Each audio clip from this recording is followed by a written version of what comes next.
The bottom of the newsstand. Not exactly the best place to be when you're a monthly periodical. You want to be off the ground, clearly visible and within easy reach of the consumer. However, there's only so much space at the top, or even in the middle. Like it or not, something has to fill those bottom rows. Frequently, that something was comic books, most likely from smaller publishers who took whatever space they could get. With garish covers that made promises the smudgy interiors rarely met, these books were a ripoff to some, guilty pleasures to others, and our focus today, at breakfast. Breakfast!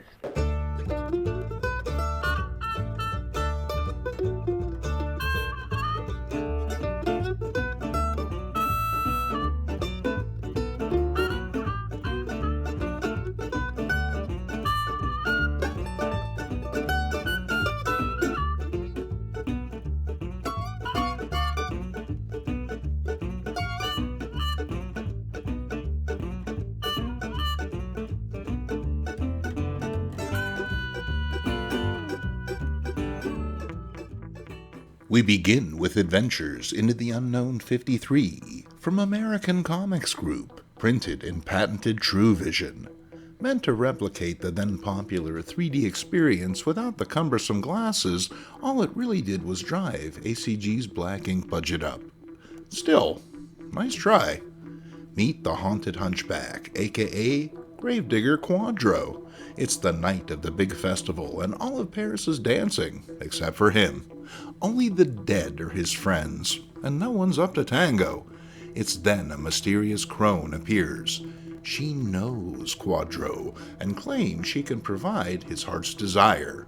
While initially skeptical, the hunchback weighs his options, and eagerly agrees to whatever price is asked. Working her strange magic, the crone calls upon the mystic light of the spheres, transforming the once deformed hunchback into Tom Jones. Before he can break into a chorus of What's New Pussycat, the second part of his wish comes true.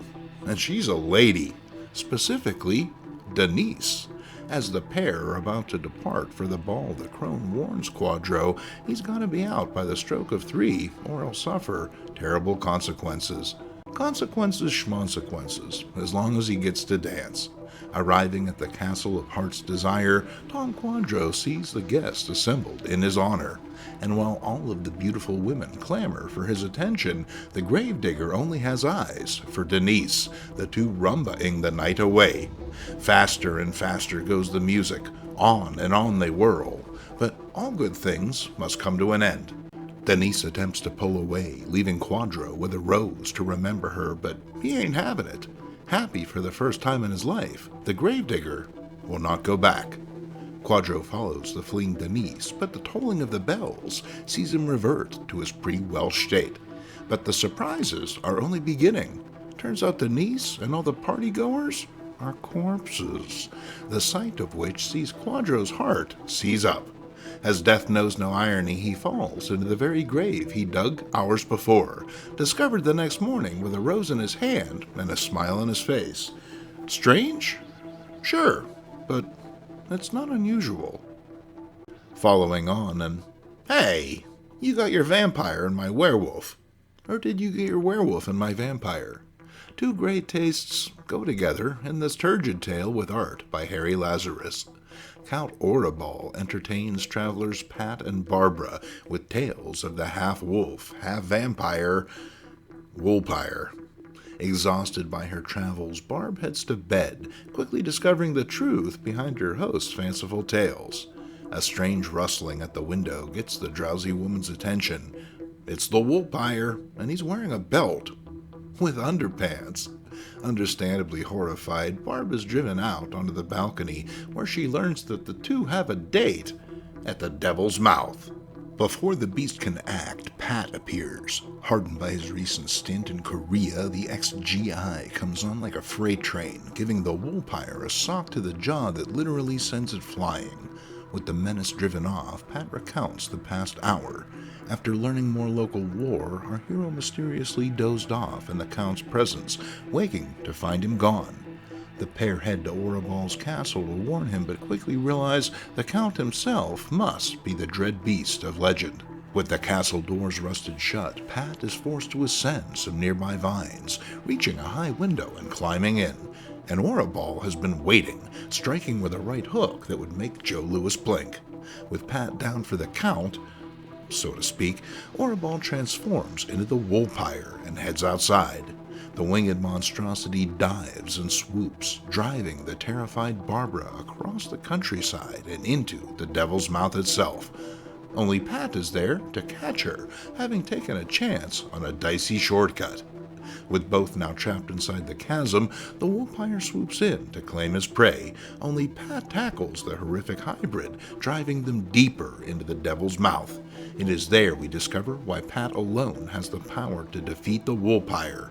While the legend states no man's hand might slay the beast, Pat's trusty right paw is 100% artificial, courtesy of the Korean War. Using this VA-provided deus ex machina, Pat pummels and then strangles the Woolpire, something the Count certainly never saw coming. That'll teach him to fly around in his underpants. Our next offering is from the Frightful Folk over at Charlton. It's The Thing Number 10, published in September of 1953. In Flower of Evil, star horticulturalist Stanley Budd has a green thumb. It's dealing with other people that he sucks at. Even after winning first prize in the flower contest, he's a sourpuss, but now people are talking. Seems a black rose similar to Budd's prize-winning bloom was being developed by Dr. Metcalf shortly before his untimely death. Odd that Budd was able to produce one so quickly. Angered by all the audible gossip, Budd lays into his colleagues. They're just jealous of his genius, is all. Why, these old goats make him nauseous. Enraged, the gloating gardener proceeds to wreck up the place, knocking over vases and nearly breaking his own ankle, stomping second and third place into the unforgiving earth. It never fails. No matter what the hobby, there's always someone to ruin it. The next day, Bud fumes in his greenhouse. Before he can punch some begonias, he's approached by a beautiful stranger, although he's not the type to notice. This is Anita, and she's the late Dr. Metcalf's daughter. She assures Bud she's not here to destroy his work, but instead to help him. Seems she needs money badly and is here to sell her father's secret growth supplement. Initially skeptical, Bud is quickly convinced when the standard houseplant he tries the substance on abruptly grows to 10 times its normal size. With that, Bud is in. He offers a buttload of kale for the formula, and Anita returns the next day with the secret fluid. Too excited to wait to play with his new toy, Bud sprays a Venus flytrap, delighting in its abrupt and staggering growth. Anita, however, is less impressed. She attempts to warn him about using too much of the fluid, but Bud won't hear it. I mean, who's the expert here? Eager to just get out of the greenhouse and on with her life, Anita demands the money and Bud seemingly accedes, but let's not forget who we're dealing with. When her back is turned, Bud pays Anita off, not with leafy greenbacks, but with cold blue steel. With that problem solved, Bud chucks Anita into the Venus flytrap, whose jaws snap shut on the murdered girl. Great. Now I'll never want to go back to eating flies. Eager to burn off the last of the growth fluid in his sprayer, Bud doses a patch of wild grass and heads to bed. When he checks in on it the next morning, he's delighted with the size, but horrified to discover it wasn't just the grass that grew. Ants the size of people confront their stupefied creator with murder in their eyes. Bud discovers too late that regular insecticide simply isn't strong enough to kill this new breed of super ant. His mind racing, the desperate botanist decides to dose himself, but the sprayer is jammed. Driven backwards by the angry ants, Bud encounters his previous experiment, and it's time for breakfast. The oversized leaves snapping shut, Bud is pinned within the Venus flytrap, which slowly and painfully begins digesting him alive. Remember, folks, it's not nice to fool with Mother Nature. The place to throw a corpse, Charlie Burns knew, was into the fire. A crematorium worker by trade, Charlie just doesn't fit in, even at work. Here he's taken to task by boss Walter Flagg for not fixing the flame regulator like he was told to. Seems all he's good for is lame-brained excuses. Racing to repair the regulator, Charlie inadvertently knocks a bottle of brass polish into an open casket, dousing the corpse of Mr. Harris. Ooh, that's gonna stain. With the family set to arrive in half an hour, this sets Flag off. He's had it with Charlie and his constant failures. He's calling the parole board right now. The hapless Charlie begs his employer not to make the call. One more screw-up and it's back to jail for him. Unmoved by this desperate plea, Flag makes for the phone, reaching someone on the other end. Seemingly with no other choice, Charlie breaks the metatextual fourth wall by picking up the comic's own narrator and dashing Flag's head in with it. Subversion. It's older than you think, kids. Acting fast, Charlie decides he can get away with murder if he disposes of the evidence, and what better place to do it in than a crematorium? Propping his former boss up in a chair until he can do the deed, Charlie heads inside the oven to fix the regulator. See?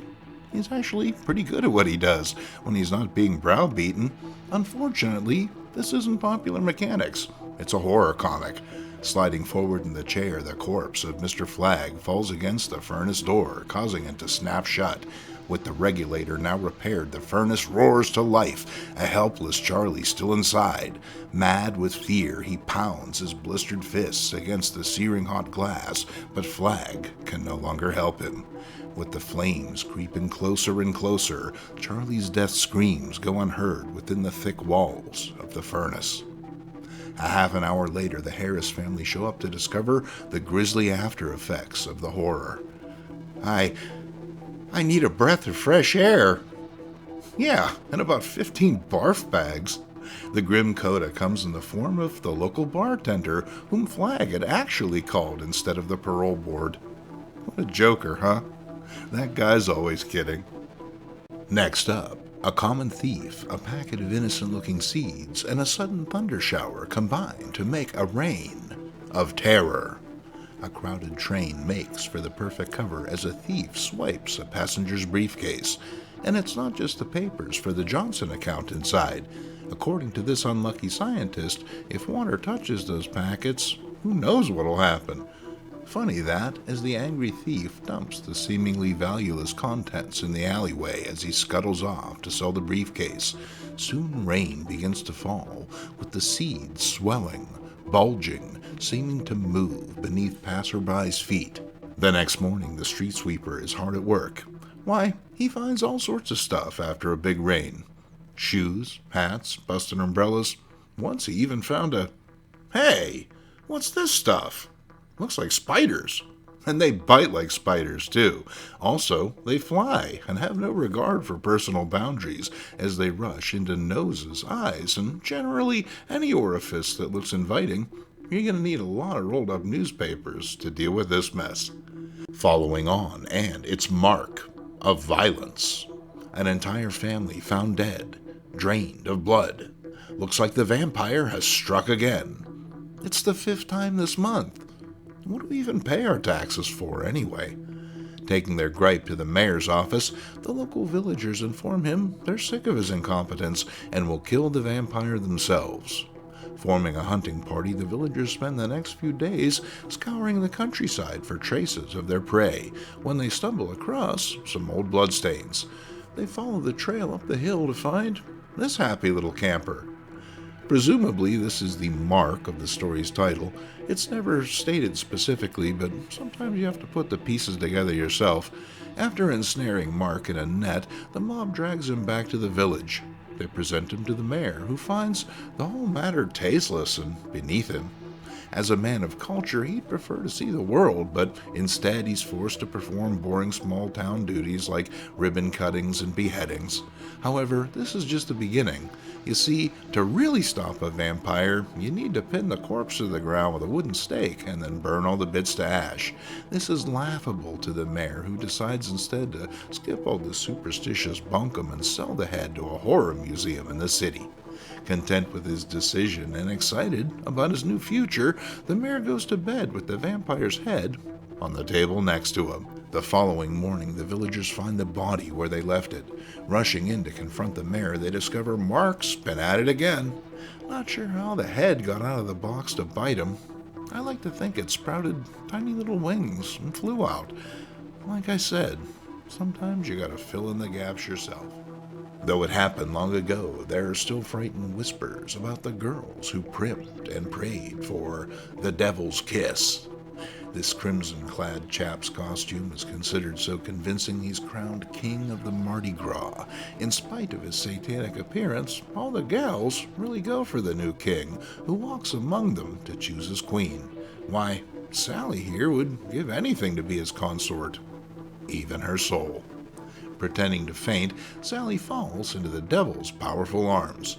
The king is taken by her boldness, which will not go unrewarded. She shall be his queen.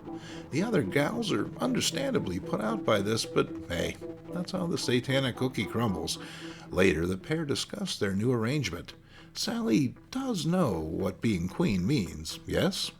Sure, brother. It means moving picture contracts by the dozen. Sally's cavalier nature is off-putting. The devil wants to be loved for who he is, not what he can do for you. Still, a deal's a deal, and it's sealed with a little tonsil hockey. With that, it's midnight, time for the mask to come off. Only the king's stays stubbornly in place, almost like it's not a mask at all, but his real face. Only then does Sally realize the terrible truth.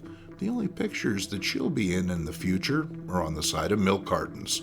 Alarmed, nearby partygoers rush to Sally's aid, but it's too late.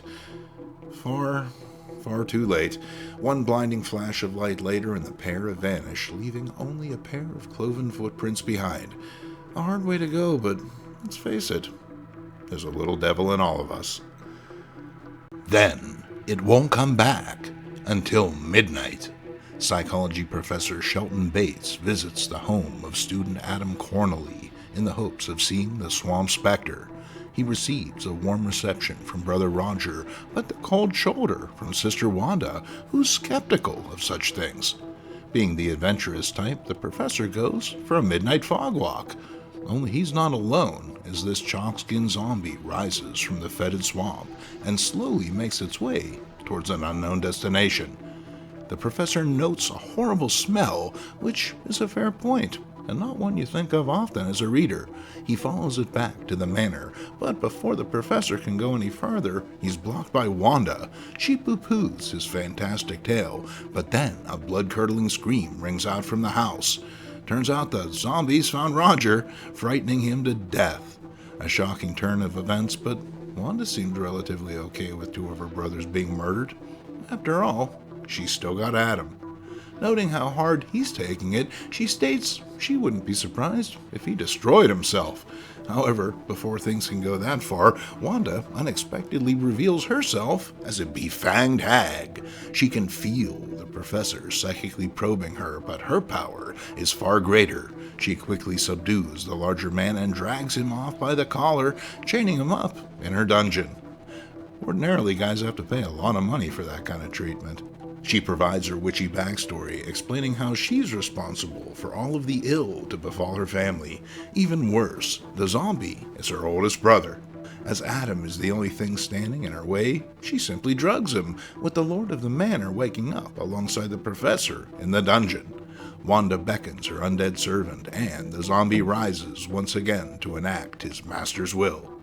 With horror, Adam recognizes his eldest brother. The professor reasons, if Wanda can talk to the dead, so can he. Desperate, Adam cries out, and astonishingly, the spirit of Roger appears. Zombie Tom stops, and a battle of wills begins between Wanda and the professor. With the spell broken, Tom heads off to his final resting place in the swamp, taking his screeching sister with him. Sibling relationships are always complicated. To finish things off, get out the Benadryl. It's the flea bite. While cutting through an alleyway, Andy Heiberg encounters this sickly unfortunate and his pet, badger? However, Andy sees something even more compelling: cash money sewn into the lining of the vagrant's jacket. He struggles with the old man, who expires from the trauma. Before he can escape with the money, the angered animal attacks, but Andy slaps the cur aside and hurries home. Engaging in the all-around American pastime of ignoring your wife, Andy heads to the study to count out the money. It's a tidy haul, but before he can get too self-congratulatory, he feels a sharp pinch. To his surprise, he's been bitten by a flea, most likely from the cur that attacked him earlier. He kills the pest by dunking it in water and then crushing it with his thumb. And while the flea is dead, the welt remains, a worrying reminder of his actions. Paranoid about being fingered for the murder, Andy makes inquiries, but when it's clear no one suspects him of any wrongdoing, he brightens up considerably. And he would have gotten away with it too, if it wasn't for that lousy flea. The wound festers, Andy's arm growing red and sore. He anxiously visits the doctor, but despite his assurances, nothing seems to help. Soon, his arm is swollen and drum-taut, with even a blood transfusion unable to help. Driven mad with the pain, Andy rushes to the police station where he confesses to the murder of the vagrant. Baffled by the man's seemingly erratic behavior, the boys in white coats are called, the sight of which sends Andy screaming for the nearest window. Look out below. Bursting open on the concrete, thousands of fleas pour from Andy's shattered corpse. Why, they must have been breeding in his bloodstream the whole time. You, have any of that Benadryl left? I'm going to need about 30 gallons. So there you have it. Tucked away beneath other more popular publications, comics like this enjoyed a brief but memorable window of freedom. Considered trash by most readers, they were beneath consideration, both figuratively and literally. As such, they weren't allowed to spin their own little webs, ensnaring unwitting readers or those too short to reach the other comics. The bottom of the rack. Maybe it wasn't such a bad place to be, after all. Thanks for joining us. If you enjoyed this episode, extend a sepulchral finger towards that like button. And if you'd like to support the channel, maybe buy a t-shirt. It brings out the red in your eyes. I'm Jason Mink, and I'll see you next time at breakfast.